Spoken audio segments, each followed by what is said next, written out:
Assalamualaikum warahmatullahi wabarakatuh. Oke sobat, semua kita lanjut di part 2. Kita akan membahas 5 fakta tentang Ibnu Sina.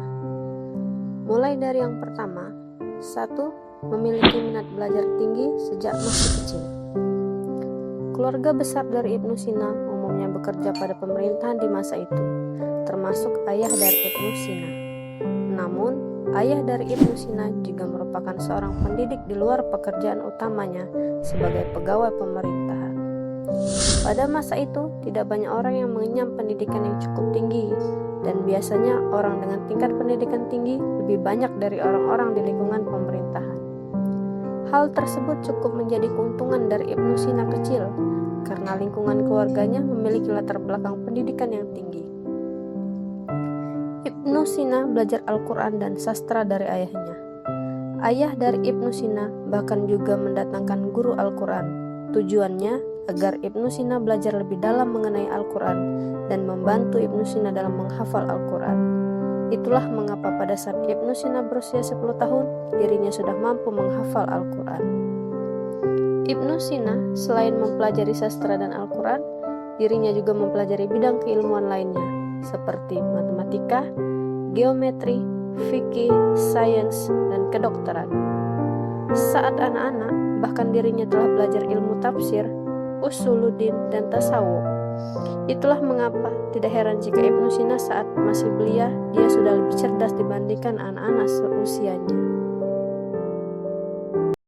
2. Memberi sumbangsi tidak hanya pada ilmu kedokteran.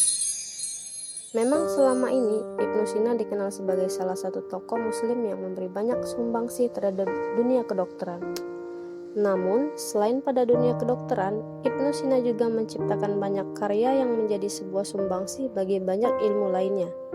Beberapa karya Ibnu Sina tersebut diantaranya pada ilmu filsafat, alkimia, geologi, teologi, Islam, astronomi, psikologi matematika, logika, fisika, hingga karya-karya di bidang sastra seperti karya puisi.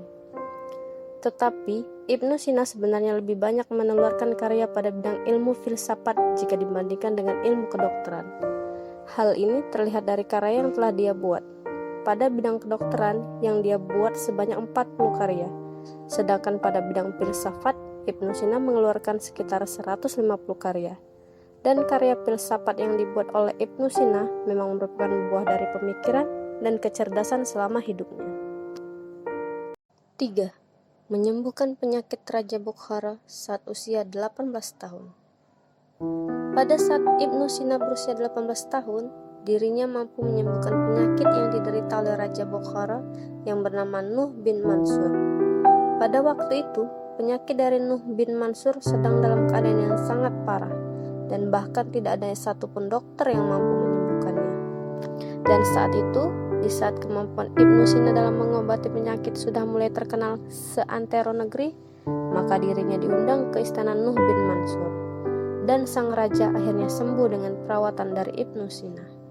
Setelah Ibnu Sina berhasil menyembuhkan sang raja, hubungan keduanya menjadi semakin dekat.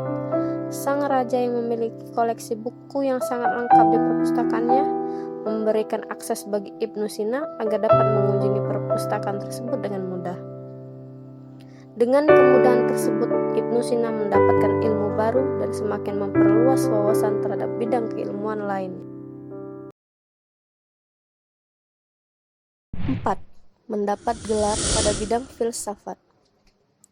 Ibnu Sina, ilmuwan muslim terkemuka di sekitar tahun 1000 Masehi yang banyak berkontribusi di bidang kedokteran. Pengakuan terhadap Ibnu Sina dapat dilihat dari beberapa gelar yang diberikan oleh orang-orang kepada dirinya.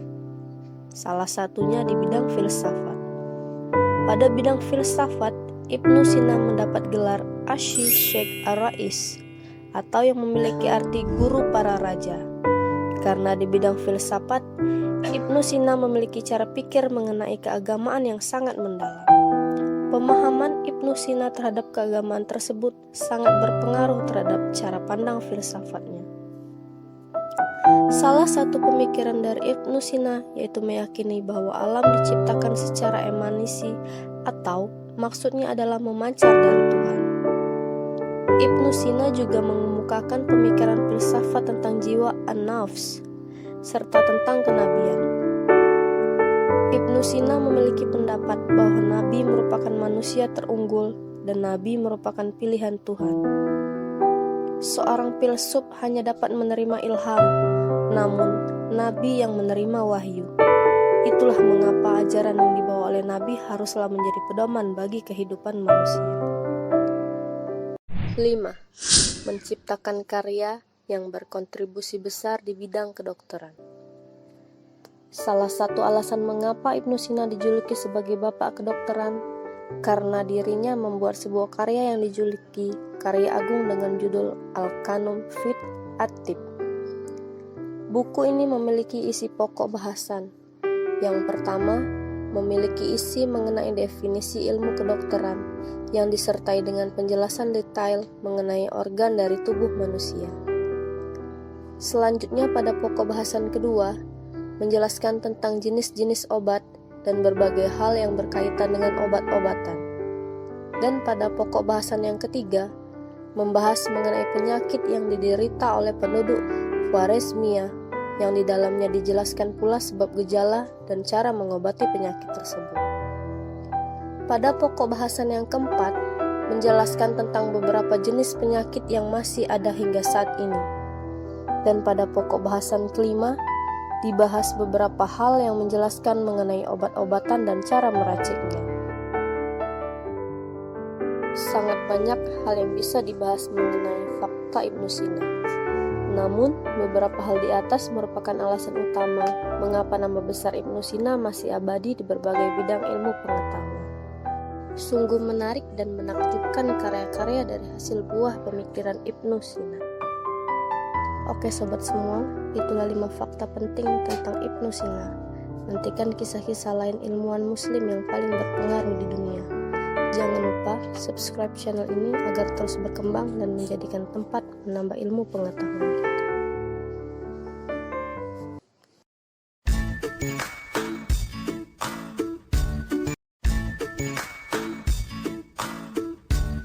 Dan berikut beberapa kutipan Ibnu Sina. Tak ada penyakit yang tak bisa disembuhkan kecuali kemalasan. Tak ada obat yang tak berguna selain kurangnya pengetahuan. Bila mana aku bingung, aku pun pergi sholat menghadap Maha Pencipta, sampai dibukakannya kesulitan dan dimudahkannya kesukaran. Saya memilih umur pendek tapi penuh makna dan karya daripada umur panjang yang hampa. Wassalamualaikum warahmatullahi wabarakatuh.